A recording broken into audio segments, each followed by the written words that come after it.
ভিডিওর প্রথমেই আপনাদের একটি ম্যাজিক কাজ দেখাচ্ছি। দেখুন, আমি এখান থেকে আমার ফোনটিকে লক করলাম। লক করে যখন আমি আনলক করলাম, আমার সামনে এরকম একটি ইন্টারফেস চলে আসছে এবং আমি এখান থেকে স্ক্রল করছি। স্ক্রল করার পর আপনি এখানে একটি ঘড়ির টাইম দেখতে পাচ্ছেন 3টা 29। আমি যদি এখানে 03 এবং 29 টাইপ করি তাহলে দেখতে পাচ্ছেন আমার ফোনের লকটি কিন্তু খুলে গেল এবং আমি আমার ফোনকে কিন্তু এখন এখান থেকে অ্যাক্সেস করতে পারছি। তো এভাবে করেই কিন্তু আপনি প্রতি সেকেন্ডে বা প্রতি মিনিটে আপনি কিন্তু আপনার ফোনের লককে চেঞ্জ করতে পারবেন। তো এই কাজ থেকে কিভাবে করবেন আজকের এই ভিডিওতে দেখাই দিচ্ছি। তো চলুন ভিডিওটি শুরু করা যাক।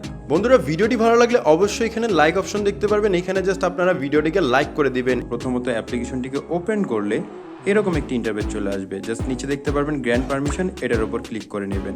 দেন এখানে পেয়ে যাবেন এরকম একটি ইন্টারফেস। জাস্ট আপনারা এখন গ্র্যান্ড পারমিশনের উপর ক্লিক করবেন। যদি অ্যালাউ চায় অবশ্যই অ্যালাউতে ক্লিক করে নেবেন। অ্যালাউতে ক্লিক করার পর আপনাদের সামনে এরকম একটি ইন্টারফেস চলে আসবে। জাস্ট আপনারা এনাবেল লক এটা পেয়ে যাবেন, এটার উপর ক্লিক করবেন। ক্লিক করার পর এখান থেকে একটি অ্যান্সার চাইবে। এখানে অসংখ্য কোয়েশ্চেন দেখতে পারবেন। যে কোনো একটি কোয়েশ্চেন আপনারা সিলেক্ট করে এখান থেকে জাস্ট অ্যান্সারটি দিয়ে দিবেন। তারপর নিচে দেখতে পারবেন security type, just current time দেওয়া থাকবে। এখান থেকে অনেকগুলো অপশন পেয়ে যাবেন। Pin current time, pin hour, pin minute, pin only, pin day. আপনারা কারেন্ট টাইমের উপর সিলেক্ট করে নেবেন। দেন এখন আমাদের কাজ কিন্তু শেষ। এখন জাস্ট আমরা আমাদের ফোনকে লক করব। লক করার পর এখান থেকে জাস্ট আনলক করব। আনলক করলে এরকম একটি ইন্টারফেস চলে আসবে। জাস্ট আমরা এটাকে সোয়াইপ করব। সোয়াইপ করলে আমরা এখানে পিন দেখতে পারবো। এখন কথা হচ্ছে এখানে পিন কোনটি হবে দেখতে পারবেন। কারেন্ট টাইম 3টা 34, জাস্ট এখানে 0, 3 এবং 3, 4 টাইপ করবেন। তাহলে দেখতে পারবেন সরাসরি কিন্তু আপনাদের ফোনের লকটি খুলে যাবে।